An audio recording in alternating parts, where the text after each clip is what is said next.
イラクで22年にわたり人道支援を続けてきた日本人、高藤直子さん。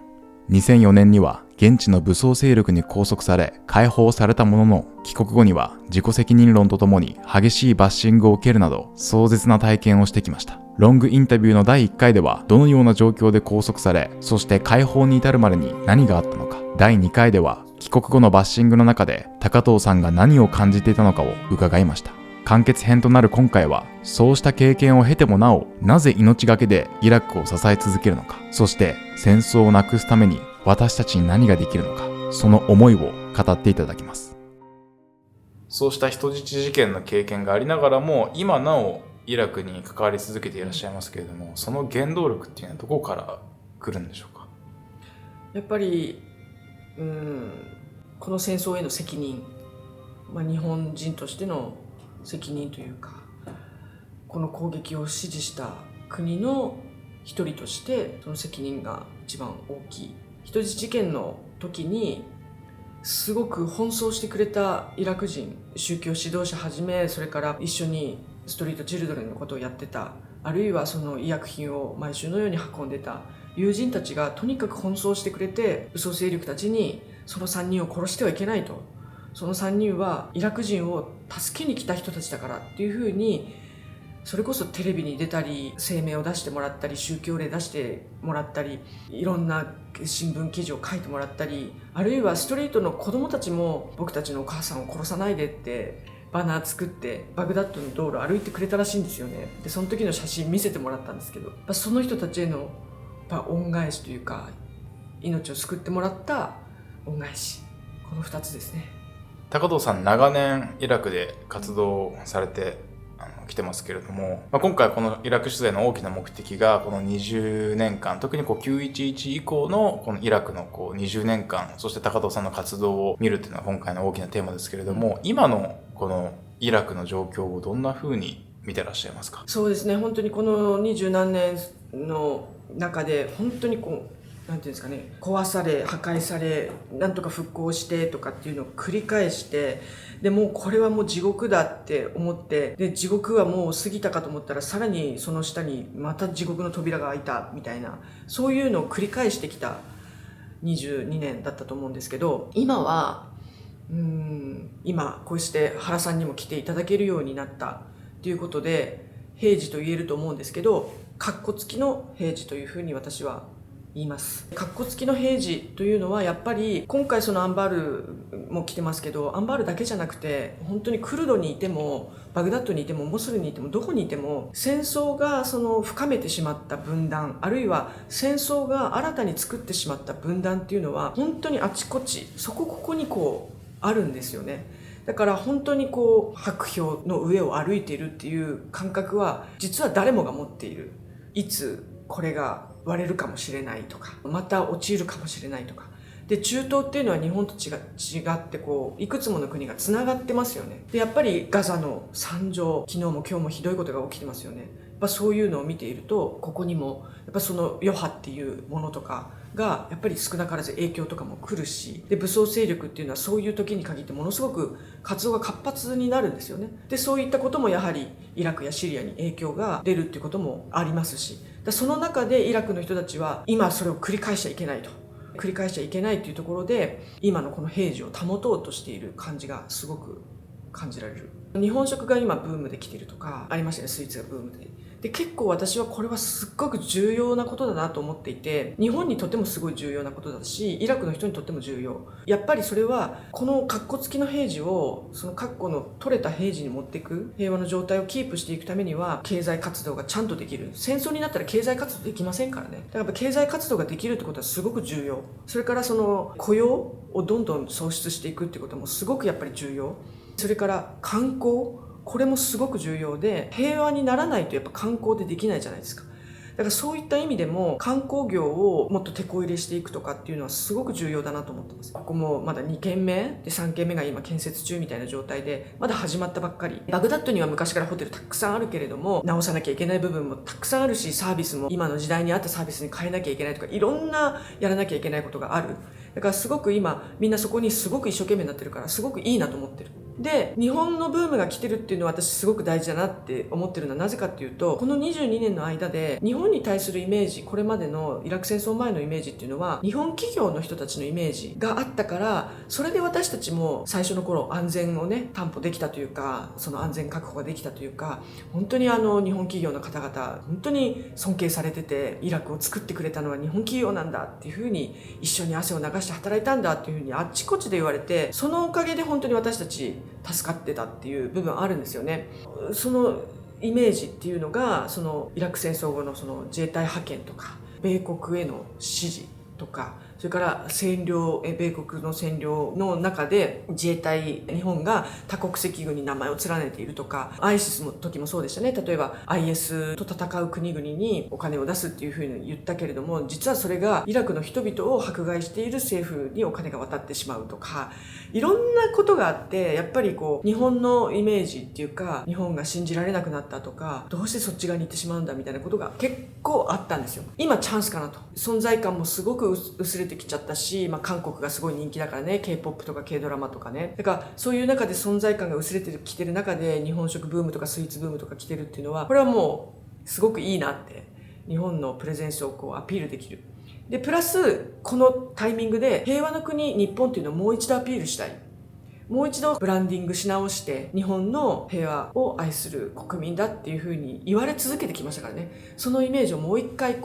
ブランディングし直して、もう一回イラクの人たちにそれを伝えていく一番いい機会が来てるんじゃないかなというふうに思ってます。私イラクに滞在中に結構現地の人たちが写真撮ってくれって言ってるじゃないですか。だからもう我々ちゃんとヤバニーやってアピールしつつ、私も毎回ちゃんと笑顔で写真撮りました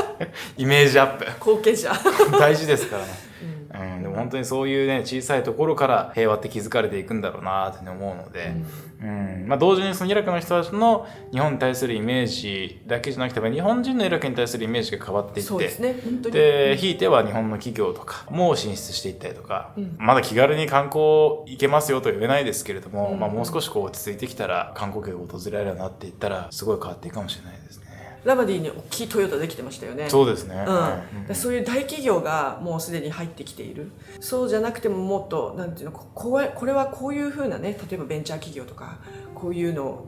ソーシャルビジネスをやってる人とか、そういった人たちも入ってこれるようになってほしいですね。今我々がこうやって YouTube でイラクについて発信していることが、もしかしたら将来誰かの命を救うことになるかもしれないというふうに考えると、この動画を見てくださっている方にもぜひね、このイラクの新しい姿っていうのも広めるお手伝いをしてほしいなと思いますし、この動画をね、多くの方に拡散してもらえたらなというふうに思いますね。紛争地の活動をはじめ、これから国際協力の道に進みたいと思っている方たちに向けてメッセージをいただけますか？私がよくお伝えするのは、メンタルケアの方法を持っておくことというふうに言います。特に紛争地、医療系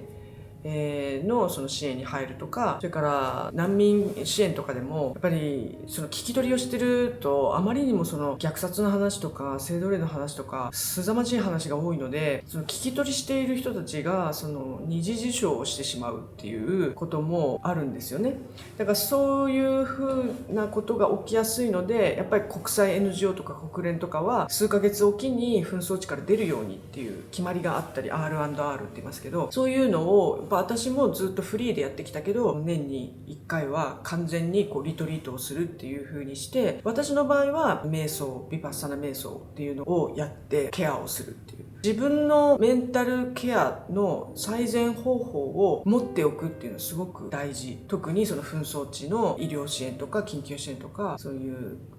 激しいところで働く人はやっぱそれを持っていった方がいいと思います。私の場合は高藤さんのように紛争地でずっと活動しているっていうわけではないのでちょっと違うんですけども、でも私もやっぱり世界の、いろんな現場行って、特に戦争の爪痕が残る今回のイラクとか、未だに貧困が残ってる地域とか、そういう厳しい現場を知りつつ、同時に日本の人たち、あまりそういう世界であまり興味を持っていない方も含めて、そういう世界と全く違う生活を送っている方たちに伝える仕事をしているので、やっぱその狭間に立たされて結構メンタルをやられることはやっぱあるんですよね。だからその話を聞いていて、違う活動だけれどもやっぱりメンタルケアは本当に重要だなというふうに感じますね。ちなみに私の場合はもうひたすら走りますね。本当もう死にそうになるぐらいまで自分の最善、ヨガでもいいし、ピラティスでもいいし、そのダンスでもいいし、瞑想でもいいし、何か自分に一番合ったやつ。これはなんか米兵の人とも、元米兵の人とも結構そういうことを喋ったりとか、それから医療系の NGO の人とかともそういう話を結構したりとかしますね。先ほどのお話の中でやっぱり戦争が一回起きるともう国の中に平時には見えるけどやっぱ格好好きな平時で国民の間に分断が残っているみたいな話があったと思うんですけれども、高藤さんのこの今やられている活動についてはこれからねさらに詳しく動画で取材していこうと思うんですけれども、簡単にどういう活動を今されているのか、その分断を乗り越えるため、憎しみのこの種を乗り越えるためにどういうことをやられているのかお聞きしていいですか？モスルの近くのイラク北部のドホークを拠点にして紛争を予防する活動プロジェクトをやってます。公立の小学校、それから国立の大学とそのコラボして、大学の方では演劇的手法を使ったコミュニケーションのカリキュラムの開発とかを一緒にやっていて、それからモスルでは、まさにその帰還してきた人たち、元子供兵とか元その妻のとか子供とかそういった人たちのその社会再統合、そういったところをやってます。でまずはそこで地固めをして、アンバールにはもうすでに去年あたりから調査に来てるんですけど、やはりアンバールももちろん同じで、その帰還民の問題、なかなかそのスティグマがあって、元 IS の息子じゃないかとか子供じゃないかとか、そういった問題をまだ抱えてますので、そういったところにも近い将来こっちでもプロジェクトを広げようっていうふうに思ってます。そういうことやってます。現在進行形で取り組まれている活動については、また次回以降の動画で詳しく見ていければなというふうに思うんですけれども、イラクに来て本当にじっくり見させていただいたので、今後もしアンバールとかでも新しい活動を始められる時があったら、ぜひ取材させていただきたいなと思いました。